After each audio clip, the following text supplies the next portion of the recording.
Hello, McCauley Football Fan TV. We're continuing on with our transfer talk. We have done St Patrick's Athletic, Shelbourne, Shamrock Rovers, and now we're on to Bohemians. Joined by Hugh Murray, Bohemians fan, and basically we're gonna speak about Bohs' transfer activity and maybe a little bit about how we think they're gonna finish up at the end. But generally speaking, it's coming off the back of last season where I suppose Bohs were written off by lots of people, myself included. I hold my hand up. I didn't think they would do as well as they did. I thought they struggled because a lot of the players who they've actually recently signed back had left at the time. JJ Luney, Dan Casey, who I thought were big players, especially in Darley. He's gone now, but these were all big players, and they had left and gone on and thought that they were going to do better. Dan Casey going to Cork and JJ Luney going to Waterford. For me, I did think they were going to struggle, but to Keatlong's credit, they got into Europe. They had a fantastic season. They were right up there with Rovers for a long period, and Dundalk for a long period. Then I suppose at the halfway point, then that kind of dropped off a little bit, but they were still hard to beat. Mandrell was obviously one of the highlight players of the season as well. But just talking about their ins, Dan Casey back from Cork, how are you feeling about that? I think it'll be an interesting one really to monitor over the course of the season. You know, he had a below average season for himself anyway down at Cork. He never really settled in, felt at home. I think he said it himself at one point. But when he was with Bohs 2 seasons ago, he was probably one of the first names of the team sheet every week. Do you know what I mean? I remember specifically he scored 2 cracking headers against Rovers to win a derby 3-1, coming back from 1-0 down. He was just solid as a rock. You know, he's got experience playing over in England with Sunderland. He went through the St Joseph's Boys Academy in Sallynoggin. He's a great. Joey's. Yeah, Joey's. Yeah. No, it's not just St Johnson. St Joseph's. No, he's as solid as a rock centre back when he's on his game. But I think it'll be a matter of whether Keith Long can bring that back out of him, which we saw 2 seasons ago, like I said. But it just remains to be seen, really. But I think maybe put him beside James Finnerty in a back four. I think it'll be. Or Cornwall. Sorry, yeah. You could do any of them really, and it'll be a.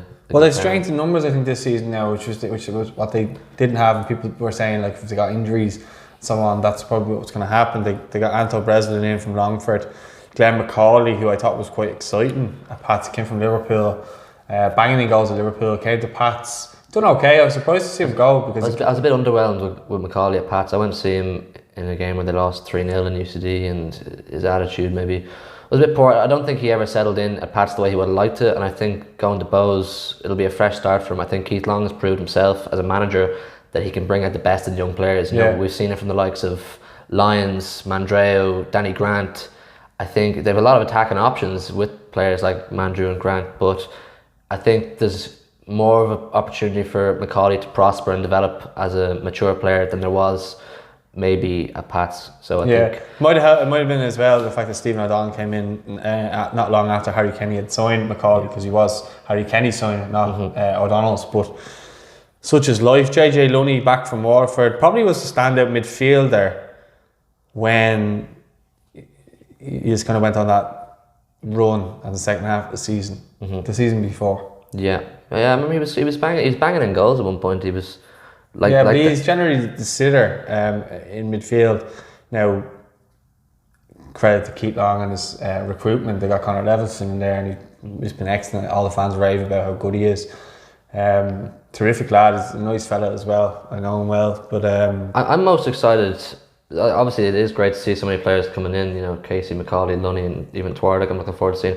I think it was the fact that they could hold on to the players from last season. You know, the likes of Mandreo, the likes of Grant, Talbot. All these are all cracking League of Ireland players, and I think they must be doing something right at the moment to be able to hold on to these players. And nice to see Dini get re-signed as well, considering the injury he had, because he was banging in the goals before that. I know. I went to watch him many times at the start of the season. They must have, I think it was 12 points from their first 12 possible points available. But it was when Dini got his injury, the results started to dip a little bit. So I think they've shown a lot of optimism in him, and I hope he can repay back in the next season. Yeah, well, just like the thing about it is they have a much bigger squad, and as you say, they re-sign people. But the likes of Luney and Casey and these types of people back is like Talbot's very good mates with Casey. I think they're a tight knit squad, the Bohs players. Yeah, but he was. I could tell. I knew from what James Talbot was putting up on his Instagram. Yeah, So I've I seen knew it as well, yeah. that Casey was going to come back. I just knew, and because they played together at Sunderland, which you'd mentioned, and they came through the ranks underage with Ireland and stuff like that. They know each other really well, and I think it's for and Stephen McGuinness as well, very good player as well. Yeah. Like they've made really, really good signings up to this point. I think there's potential for Casey to take up a huge leadership role in the squad. You know, he's a big man, he's a big presence, I'd say, in the dressing room. And with Derek Pender retiring, you know, he was the main man, Pender, in terms of leadership. I think it'll be interesting to see what some of the more senior members take over that role. I'd say people like Keith Buckley, Ward, yeah, maybe Casey in the future. But Ward just be out with, again, he'd just be out with those players and buzzing off. As you said, they're a tight-knit squad. You could see that when Bohs got Europe and they were all partying in there. In the pub in the stadium. Yeah, I saw that. And Danny Grant up on people's shoulders. Where else would you get it, really? It's good crack, like. It is, yeah. And that's generally when people are celebrating like that. It's generally from like it's generally generating success on the pitch. They're out together. You know, they travel. They went abroad. Then I think the whole squad went abroad to Germany or somewhere. Yeah, they went somewhere like that. And you know, you could just see by them, they all get on very well. They're obviously not going to get along with every single body, but the fact that they went away and just kind of had a lads trip, I thought was very good as well. Paddy Kirk, Michael Barker, Ross Tierney, Luke Wade Slater, Andre Wright, Dawson Devoy. They're all, again, young players coming through, and people are raving about these guys as I'm looking forward to seeing a little bit more from Andre Wright. I think last season he maybe blew hot and cold at times. You know, he'd score some goals here and there. He maybe wouldn't turn up as you might have liked to it on other occasions. But I think in terms of players going out as well, a huge loss is Darragh Lee at the back. I think he's a fantastic player, and I wish him all the best in Dock. But it'll be interesting. He's a cracking player. He's a 21 player. You know, fits in seamlessly there with them as well. And when he came back from Coventry, I think it was, and came back to play for Bohs, he made a huge difference. And I just think he's a class act. And I don't think any Bohs fans really begrudge his move because he went to the top club in Ireland. He went to the champions. So he's only just trying to get the best out of his career. He's trying to rebuild basically from coming back from England. He's done that with Bohs. He's been in contendership for Player of the Year at left back, even though he was injured. But I'd say if he had stayed fully fit, he would have been up there more of a shout. I know for a fact he got my vote for the year before for left back of the year ahead of Dane Massey. Dane wasn't happy about that, but for me, I think he's a class. He will miss it, but can Paddy Kirk step in? Yeah, I think Kirk I think Kirk has the potential to step in. I mean, it's big shoes to fill. Is Darragh Lee? He's a defensive rock as well as an attacking threat, which I don't know. It'll be interesting to see can Paddy Kirk fill that role. I mean, there's a lot of options all over the pitch for Bohs. Like you said, it's a big. Well, I know JJ Lunny can fill in at left back. It's not his ideal position. I'd love to see Lunny in the middle though. Yeah, but that's what I'm saying. Yeah. But when you have the likes of, as we've already gone through a couple of midfielders there, you got Ward. I know Ward's further up the pitch, but you got Ward. You got Levingston, you got Buckley. I'm sure there's more in there. Through the middle. Yeah, that maybe you could, ideally only against maybe Dundalk or maybe Rover. I would say Lunny and Levingston would play together as a unless you move Levingston up or one or the other. But you wouldn't have two sitters generally, is what I'm saying. You'd probably have one slightly above the other, but both sitting behind Mandrew and those are up front as well. Well, letting them play, yeah, that could be another thing. But it'd be just interesting to see.